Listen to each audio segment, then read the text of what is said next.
Hello everyone, welcome back to your own channel. आज हम करने जा रहे हैं आपकी वर्कशीट नंबर 6 विषय विज्ञान कक्षा 10 हमारी डेट 16 जुलाई के लिए। चलिए शुरू करते हैं। आज की वर्कशीट में हम परमाणु क्रमांक, द्रव्यमान संख्या और समस्थानिक के बारे में पढ़ेंगे। ठीक है, आपने इलेक्ट्रॉन, प्रोटॉन और न्यूट्रॉन के बारे में पढ़ा हमने पिछली हमारी वर्कशीट्स में। तो आप सोच रहे होंगे कि क्या इलेक्ट्रॉन, प्रोटॉन और न्यूट्रॉन की संख्या के बीच कोई महत्व या कोई संबंध है उसका। तो आइए उसके बारे में ही आज जानते हैं। ठीक है, सबसे पहले आता है परमाणु क्रमांक।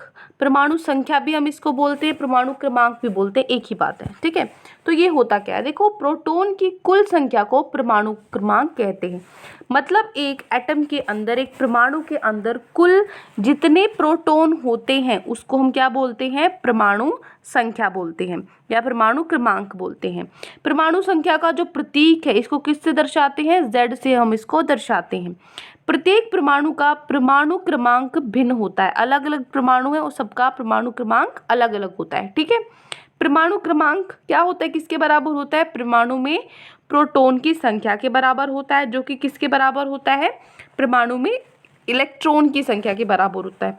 ठीक है, तो यहाँ से हमें एक और बात पता चली कि परमाणु के अंदर जो प्रोटॉन है और जो इलेक्ट्रॉन है वो क्या होते हैं, बराबर होते हैं। ठीक है, प्रत्येक परमाणु में इलेक्ट्रॉन और प्रोटॉन की संख्या समान होती है। ठीक है, उदाहरण के तौर पर कुछ 3-4 आपको दिए गए हैं। सोडियम है जैसे, जिसको हम Na से दर्शाते हैं, इसकी परमाणु संख्या 11 है।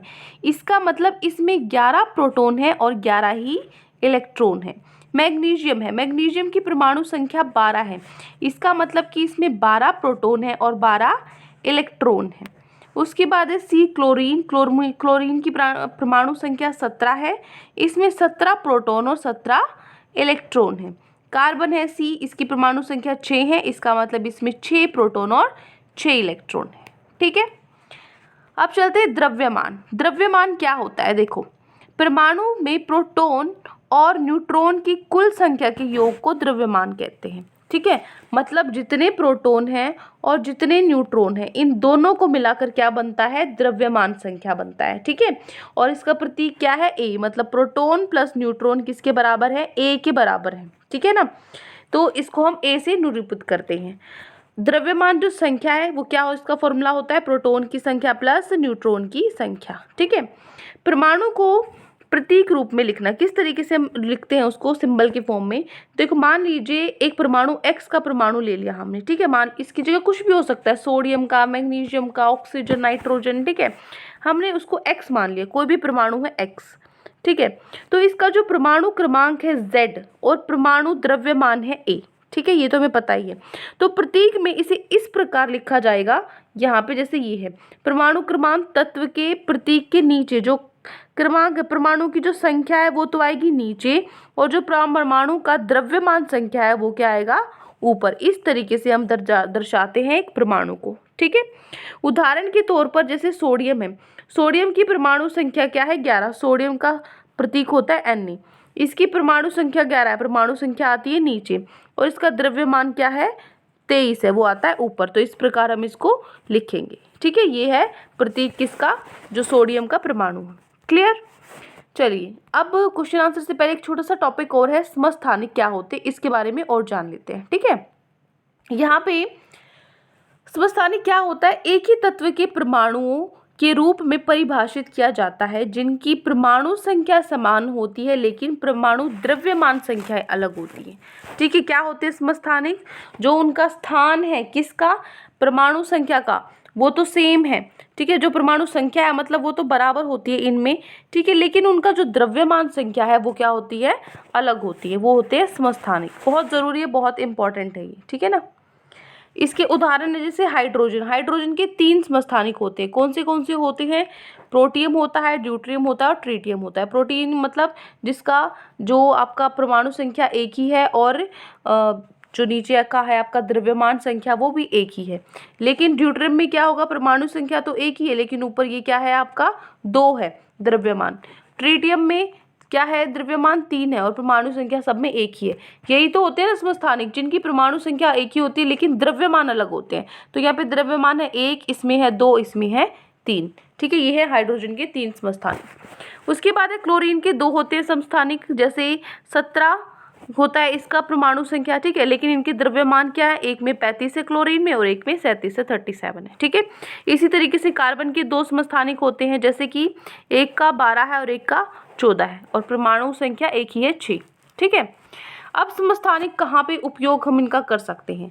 यूरेनियम के समस्थानिक का उपयोग परमाणु रिएक्टर में ईंधन के रूप में किया जाता है, फ्यूल की तरह इसका काम लिया जाता है। इससे जो यूरेनियम का समस्थानिक होता है, ठीक है, उससे जो परमाणु रिएक्टर होते हैं उसमें ईंधन का काम हम इनसे लेते हैं। कोबाल्ट है, कोबाल्ट का एक समस्थानिक होता है जिसका उपयोग हम कैंसर के उपचार में किया जाता है। जो कैंसर का इलाज कराते हैं उसमें हम कोबाल्ट का प्रयोग करते हैं, ठीक है। उसके बाद है आयोडीन। आयोडीन का जो समस्थानिक है उसका हम उपयोग करते हैं जो घेगा रोग होता है, गोइटर होता है, जो गले के नीचे बहुत बड़ा सा ऐसे सूज जाता है, उसका जो ट्रीटमेंट है वो होता है आयोडीन की मदद से, ठीक है। उसके उपचार के लिए हम आयोडीन के समस्थानिक का उपयोग करते हैं, ठीक है। तो ये तीनों जो टॉपिक है हमारे पूरे हो गए हैं, क्या, परमाणु क्रमांक, द्रव्यमान संख्या और समस्थानिक। अब आते हैं हमारे प्रश्न उत्तर पे। आज में जो अभ्यास प्रश्न है उसके अंदर आपके कुछ रिक्त स्थान दिए हुए हैं, ये 6 या 7 आपके क्वेश्चन है, इनको फटाफट से कर लेते हैं। पहला है ए पार्ट, डैश परमाणु में प्रोटॉन की संख्या के बराबर है। सिर्फ ये रिक्त स्थान ही करने आज आपको, ठीक है, क्वेश्चन आंसर्स नहीं है, एक छोटा सा क्वेश्चन लास्ट में।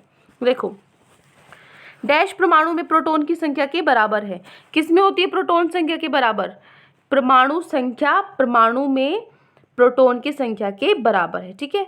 जो इलेक्ट्रॉन है वो भी बराबर होते हैं, जो परमाणु संख्या है, परमाणु क्रमांक है, वो परमाणु में प्रोटॉन की संख्या के बराबर होता है, ठीक है। दूसरा है बी पार्ट, डैश प्रोटॉन और न्यूट्रॉन की संख्या के योग के बराबर होता है। अभी किया था ना हमने, क्या, द्रव्यमान संख्या।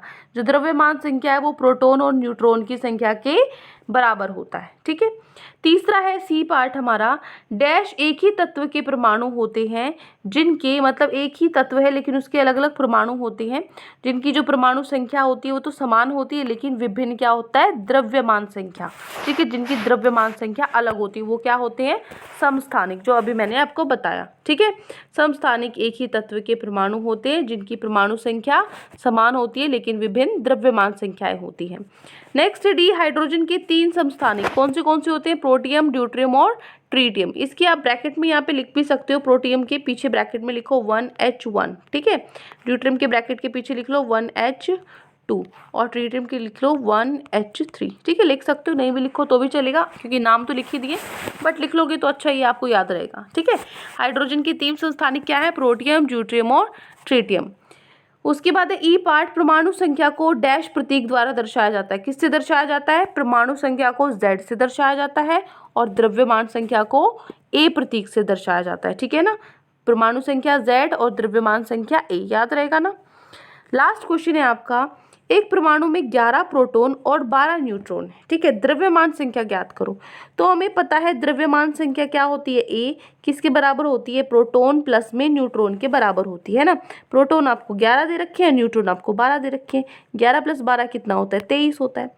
ये तो इसने इतना ही पूछा है, सिर्फ द्रव्यमान संख्या ज्ञात करो, तो हमने सीधी सीधी ज्ञात कर दी 23। लेकिन कभी कभी ये भी पूछ सकता है कि किसका है ये, तो हमें पता है 23 अभी मैंने पढ़ा था, है ना, सोडियम का है, तो आप यहाँ पे लिख सकते हो ये सोडियम का है। नहीं, ये पूछा नहीं है, अगर पूछा जाए तो।